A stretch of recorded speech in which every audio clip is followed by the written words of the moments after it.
Spinal immobilization, supine patient. This skill is designed to evaluate your ability to provide spinal immobilization to a supine patient using a long spine immobilization device. You arrive on scene with an EMT assistant. The assistant EMT has completed the scene survey as well as the primary assessment, and no critical condition requiring any intervention was found. For the purpose of this evaluation, the simulated patient's vital signs remain stable. You are required to treat the specific isolated problem of a suspected unstable spine using a long spine immobilization device. When moving the simulated patient to the device, you should use the help of the assistant EMT and me. The assistant EMT should control the head and cervical spine of the simulated patient while you and I move the simulated patient to the immobilization device. You are responsible for the direction and subsequent actions of the EMT assistant and me. You may use any equipment available in this room. You have 10 minutes to complete this procedure. Do you have any questions? Okay, so this is our C-spine station. We're going to be showing you how to perform the correct way to do C-spine evaluation. I'm going to go ahead and lay out my equipment. I've got several things to choose from between my spider straps and my Barrett straps, and I have a Hoover head block and the stay block. If I choose the stay block, I'm going to have to use the board that has the pad on it already.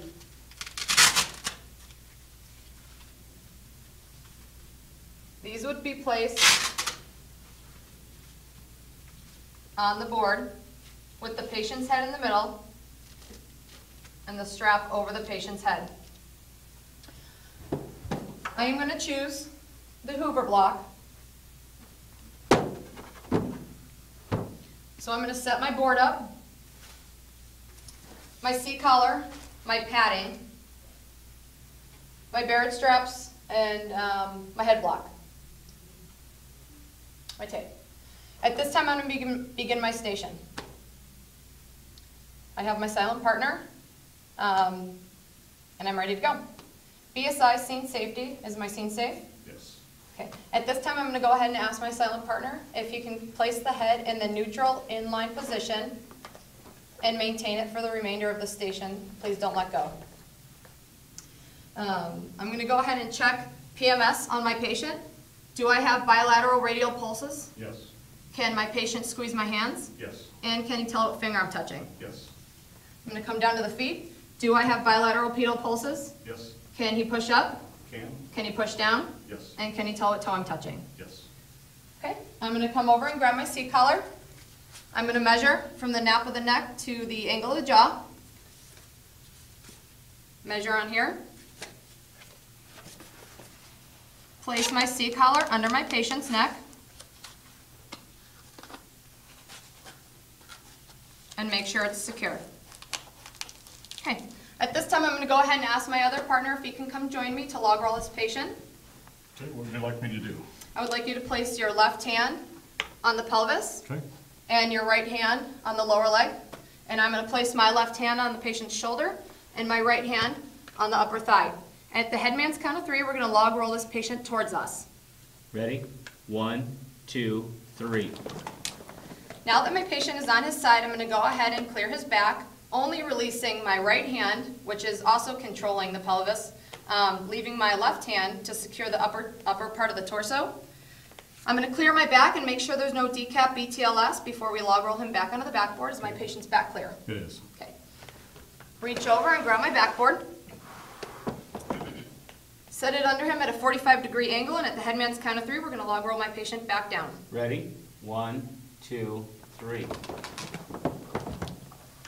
Okay, so my patient's not centered correctly. I'm going to go ahead and do the V maneuver, moving my patient down at an angle and then back up at the headman's count. If you can go ahead and place your hands on the patient's pelvis. Okay. I'm going to go ahead and place my hands at the shoulders. And if you can foot the board so the board doesn't move with the patient. At the headman's count of 3, we're going to go down at an angle. Ready? 1, 2, 3. I'm going to go ahead and move my hands underneath the patient's armpit. And at the headman's count of 3, we're going to go straight back up, leaving about 2 to 3 inches at the top of the board. Ready? 1, 2, 3. Stop. Okay. So now that my patient is centered on the board correctly, I'm going to go ahead and pat all the voids. I'm going to go ahead and pat underneath my patient's head, neck, lower back, and knees. Okay, so now that my patient is on the board, I'm going to go ahead and choose my straps. I have the choice between the spider straps and the Barrett straps. I'm going to go ahead and choose the white Barrett straps. Making sure there's 5 of them. 1, 2, 3, 4, 5. I'm going to start out strapping my patient with the hole right above the patient's shoulder, coming around, going down to the hole by the patient's pelvis, through both, back through 1. At this time, I'm going to ask my patient to take a deep breath in, tighten it down so it's snug. Sir, can you breathe okay? Okay. Again, I'm going to come down at the patient's pelvis, coming up right over the patient's shoulder,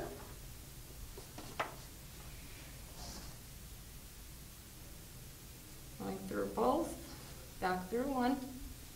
Sir, can you go ahead and take a deep breath again for me?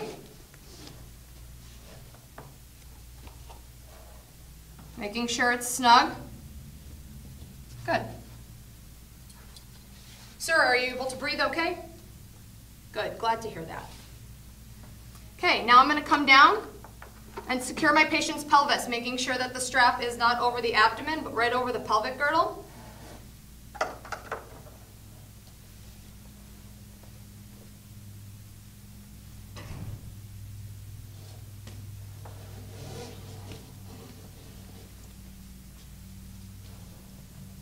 Making sure my strap is snug.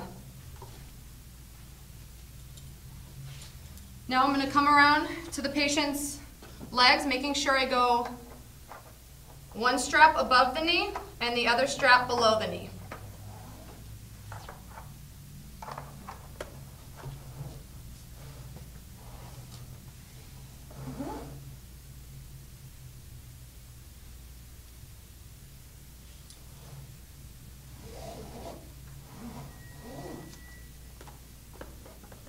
Making sure my strap is tight. And again, the strap below the knee.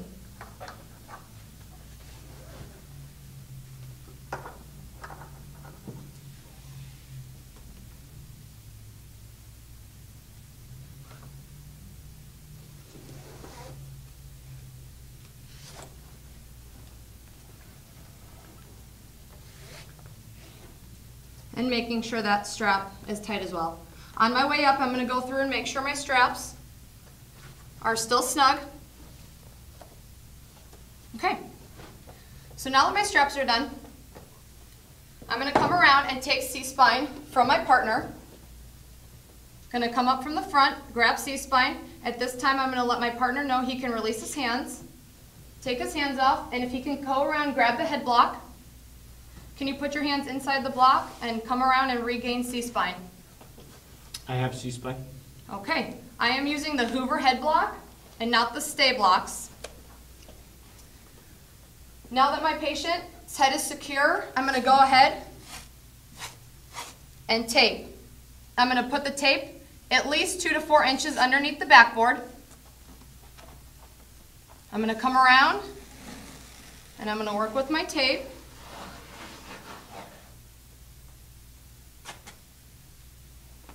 And coming 2 to 4 inches underneath the backboard. Again, at least 2 to 4 inches under the backboard, following it around.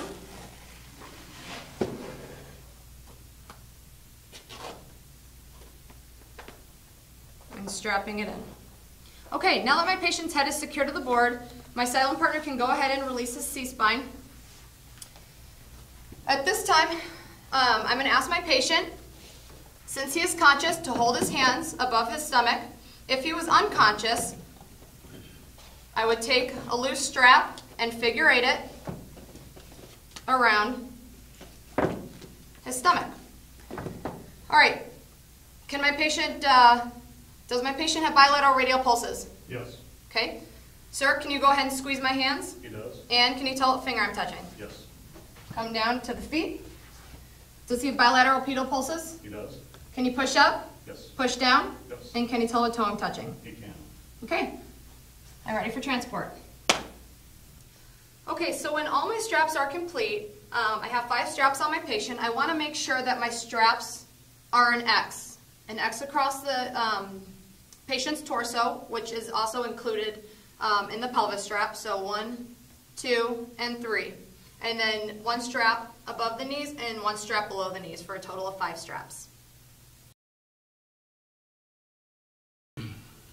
Now that my patient is secured on the backboard, I have chosen the backboard already with the stay block pad, and these are my stay block pieces. I'm going to go ahead and take control of C-spine from my patient. If you can go ahead and grab the blocks, making sure that the smooth side is against my patient's head, just like that. If you can go ahead and take the strap and place it across my patient's forehead and secure it to the Velcro. Now, per manufacturer's guidelines, this is considered acceptable for my partner to release C-spine. But for some extra security, I'm going to go ahead and take 2 to 4 inches underneath the backboard, coming around my patient's chin, making sure not to compromise his airway. And again, coming 2 to 4 inches underneath the backboard. Now my patient's head is secure. Okay, for this scenario, I have chosen to do spider straps. So now that my patient is placed on the backboard, I'm going to go ahead and place my spider straps on my patient. The 2 blue straps go right above his shoulders. The red strap goes on my patient's nipple line. The black strap goes across my patient's pelvis. Yellow strap goes above the knee. And my orange strap goes below the knee. Now that my straps are on my patient, I'm going to go ahead and start strapping.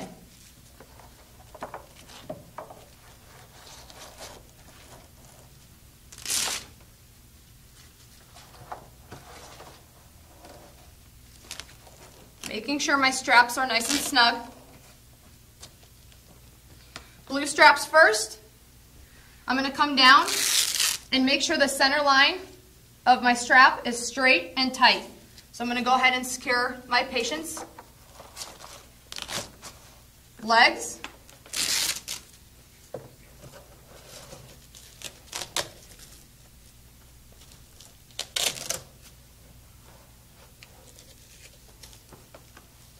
All right. I'm going to come back up and secure the red strap, which goes right across the patient's nipple line.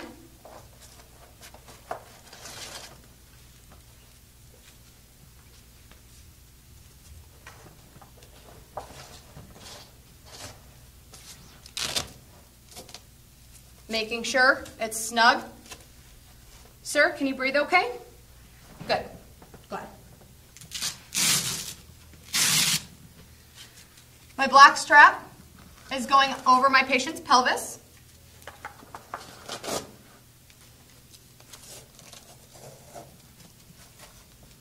And my yellow strap is going above the knees.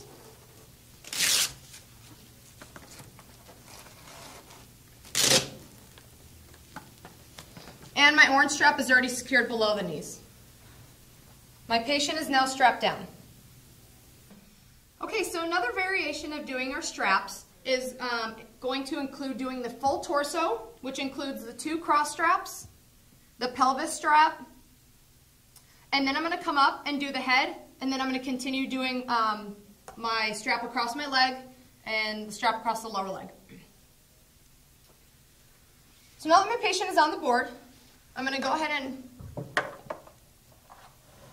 strap from the hole right above my patient's shoulder down to my patient's pelvis.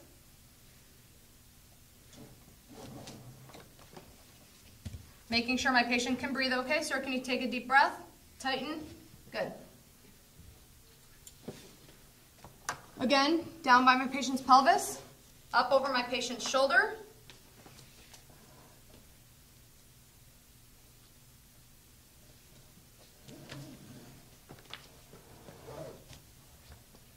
Making sure it's snug.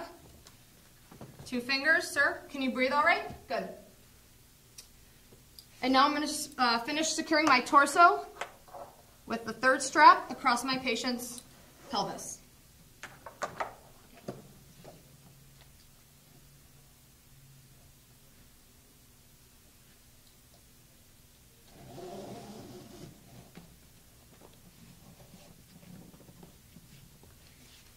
Okay, so now that my torso is complete, I'm going to come around and grab C-spine from my patient, asking him to remove his hands. Go ahead, place your hands inside the Hoover head block. Come around and regain C-spine. Do you have C-spine? I have C-spine. Okay. I'm going to grab tape, making sure to tape 2 to 4 inches underneath the backboard. Working with my tape, coming around.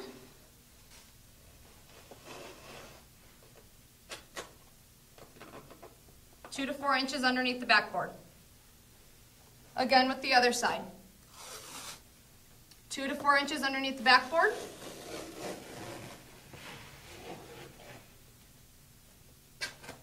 Coming around, 2 to 4 inches underneath the backboard. Now that my patient's head's secure, my silent partner can go ahead and release his hands, and I'm going to continue strapping my patient's legs.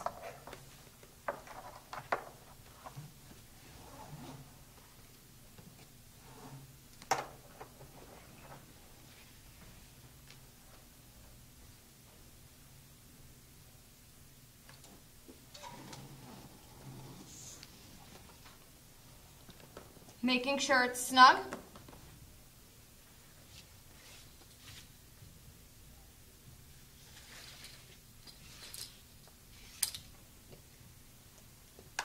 Coming around and securing my patient's lower legs. Now this example that I just showed you follows your National Registry sheet algorithm.